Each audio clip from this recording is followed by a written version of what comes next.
बिस्मिल्लाहिर्रहमानिर्रहीम। अवेयरनेस की दुनिया में खुशामदीद। मेरी तरफ से तमाम व्यूअर को अस्सलाम वालेकुम। चैनल को सब्सक्राइब करें ताकि आने वाली हर वीडियो आपको मिलती रहे। आज का हमारा टॉपिक है सोसाइटी और इस्लाम,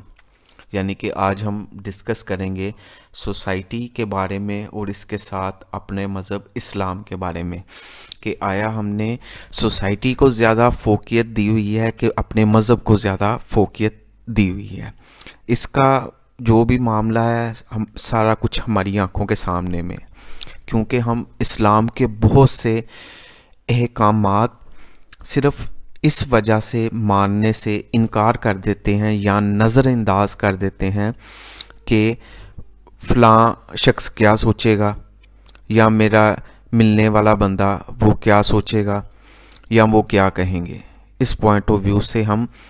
ऐसी बहुत सी रस्मात जो कि शादियों में या सालगिरह के बर्थडे सेलिब्रेट करने के कंसेप्ट में या मुख्तलिफ़ किस्म के इवेंट्स में हम जो इस्लाम हमें दर्स देता है उसको टोटल इग्नोर कर देते हैं, सिर्फ इस बात पे कि कोई हमें ये ना कह दे कि ये इन्होंने क्या कर दिया, ये ज़्यादा ही इस्लामी बने फिरते हैं। इस पॉइंट ऑफ व्यू से फॉर एग्ज़ाम्पल इधर मैं एक एग्ज़ाम्पल कोट करता हूँ कि अगर हम दूसरे मज़हब जैसे कि ईसाईयत में देखें या यहूदियों में अगर हम देखें तो उनमें ये चीज़ है कि वो अपनी शादी के मामलात को अपने जो उनकी इबादत गाह है चर्च वगैरह उसमें अदा करते हैं, जबकि हम मुसलमानों को निकाह करने के बारे में जो हुक्म है वो मस्जिद में निकाह करने का हुक्म है। लेकिन बड़े अफसोस की बात है कि हम में से फिंगर टिप पर गिने जा सकते हैं जिन लोगों का मस्जिद के अंदर निकाह हुआ है। हम लोग कहते हैं नहीं जी हम इसका बड़ा फंक्शन करेंगे, हालांकि निकाह तो एक सुन्नत है जो कि सादगी से होनी चाहिए, लेकिन हम सोसाइटी में अपना आप दिखाने और अपना रोब दबदबा जाहिर करने के सिलसिले में हम फजूल खर्ची के अंदर जो है वो इन होते हैं, और इस्लाम जो हमें सादगी के बारे में बताता है उसको इग्नोर कर देते हैं। आया अगर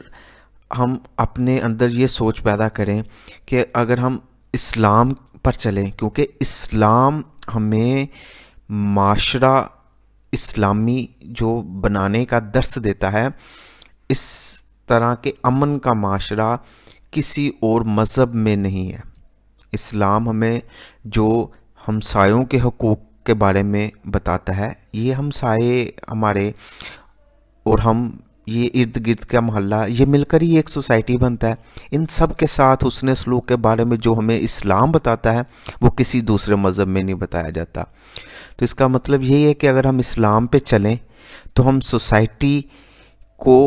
थोड़ी सी कम फोकियत दें, जिस तरह हमें इस्लाम कहता है। अगर हम इस्लाम को आगे रखें और इस्लाम के पॉइंट ऑफ व्यू से सोसाइटी को डील करें तो हम एक कामयाब किस्म का माशरा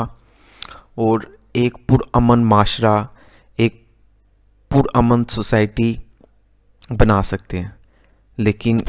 बड़े अफसोस की बात है हम इन चीज़ों को इग्नोर कर देते हैं। अब फ़र्ज़ करें एक सोसाइटी में एक इंसान कहता है कि मैंने दूसरी शादी करनी है, जबकि निकाह करना इसमें कोई बुरी बात नहीं, इस्लाम में तो हमें 4 की इजाज़त मिली है, लेकिन वो दूसरी शादी इस वजह से नहीं कर पाता कि लोग क्या कहेंगे। इस पॉइंट ऑफ व्यू से वो अपने साहिब हैसियत होने के बावजूद नहीं दूसरी शादी कर पाता, और अगर वो बाहर किसी के साथ कोई नजायज़ तल्लुक़ रखे और सोसाइटी के अंदर वो खुद को पाक साफ शो करे तो सारे सोसाइटी वाले उसको कहेंगे कि ये बड़ा अच्छा बंदा है, जबकि हलाल तरीके से अगर वो चलना चाह रहा है तो कोई नहीं चलने देता उसे। इसी तरह अगर कोई बेवा औरत है या तलाक याफ्ता औरत है,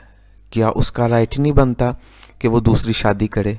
लेकिन माशरा हमारा इस बात की उसे इजाज़त ही नहीं देगा कि वो एक सुन्नत के तरीके के मुताबिक हलाल तरीके से अपने किसी के शादी वगैरह के बंधन में अटैच हो जाए, अगर वो इसी तरह ही सारी उम्र अपनी गुजार देती है, लोगों की बातों की खौफ की वजह से वो अपने आप को इसी दलदल में धकेली रखती है कि अगर मैं ये स्टेप उठाऊंगी तो लोग क्या कहेंगे, सोसाइटी क्या कहेगी। बस इसी तरह के मामले में हम उलझे हुए हैं और सोसाइटी को खुश करने के चक्कर में हम इस्लाम से बहुत दूर चले गए हैं, जो कि हमारी बहुत बड़ी बदकिस्मती है कि हमें इस्लाम के लिहाज से